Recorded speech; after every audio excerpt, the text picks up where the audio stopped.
Earlier this year, I came to the floor to pose a simple question about President Obama's final years in office. Did he want to be remembered as a hero to the left or as a champion for the middle class? That's the question. I ask this question this way because for the past several years, the left has basically had its run of this White House. And during that period, the politically connected and the already powerful have clearly prospered. But what about the middle class? They feel like they've been shut out altogether as household income has plummeted and families that were just struggling to pay the bills have gotten left behind by a president and a party that claim to act in their name. So I wanted to know, did the president plan to continue down the same ideological road he's taken us on, or would he change course and embrace effective proposals that would make a real difference in the life of middle-class Americans?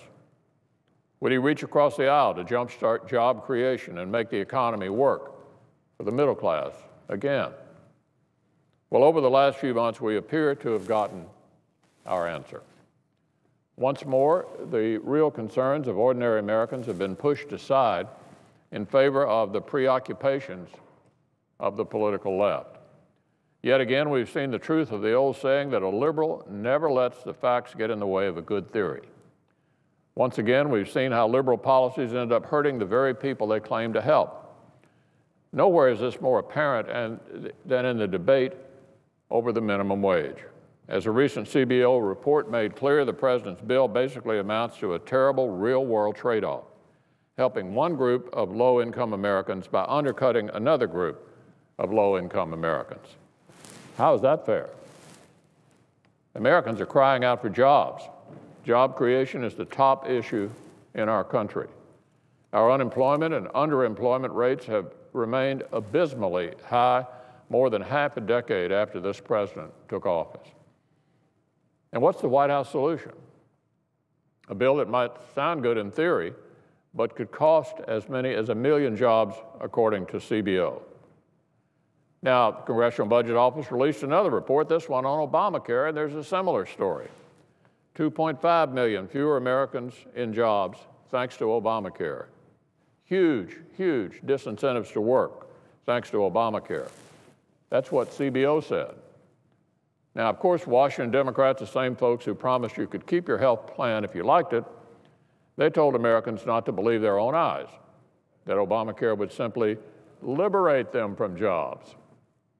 Obamacare would simply liberate them from jobs.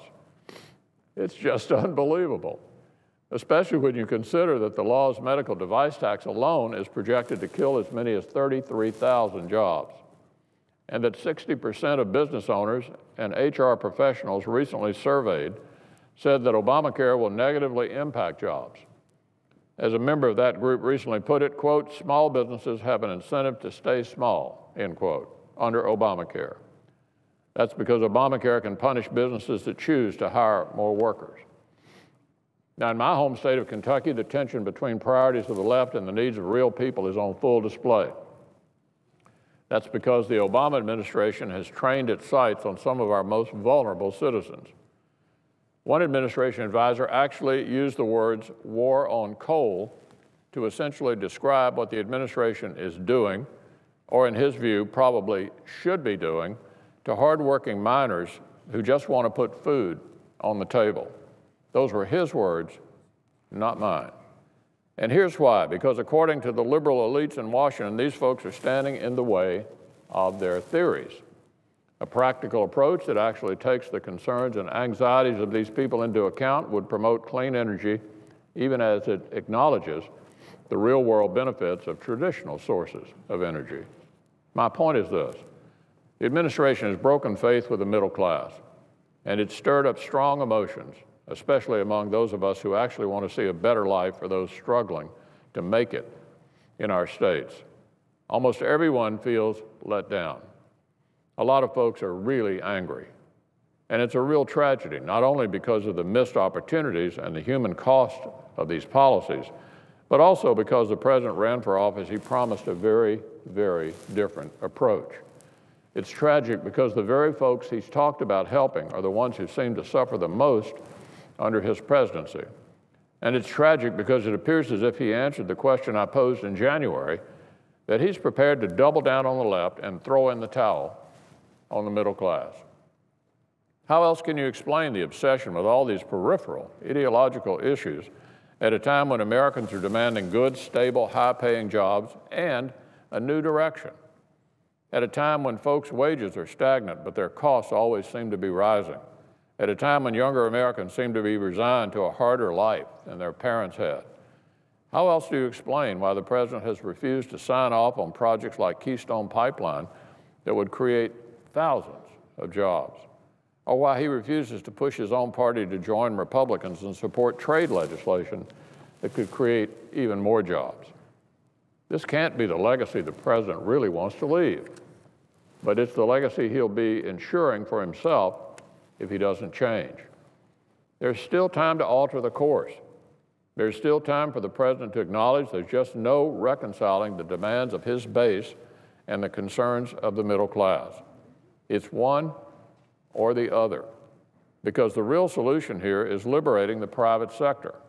The real solution is to implement policies that will increase wages for everyone, instead of pursuing policies that essentially seek to distribute slices of a smaller pie to some. Of course, making a turn toward authentic job creation might make the left mad, but it's the only way to get the gears of our economy working again and college graduates off their parents' couches and onto a path of earned success. Maybe the president will show some change of heart up in Minnesota today. Maybe he'll recognize, for instance, that killing thousands of high-tech jobs in the medical device industry isn't worth the pain it's causing. Who knows? Who knows? I sure hope so.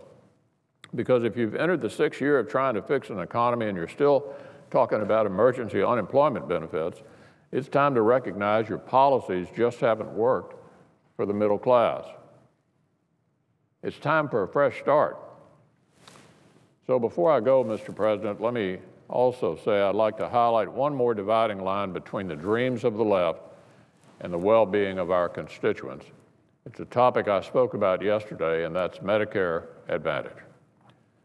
As I asked then, why would the administration want to raid a program that's working, like Medicare Advantage, to fund a program that doesn't work, like Obamacare? Why would Senate Democrats vote time and time again to do that? They must have known that taking $300 billion from Medicare Advantage to fund Obamacare would have real-world impacts on seniors, like losing choices and coverage and doctors they now enjoy.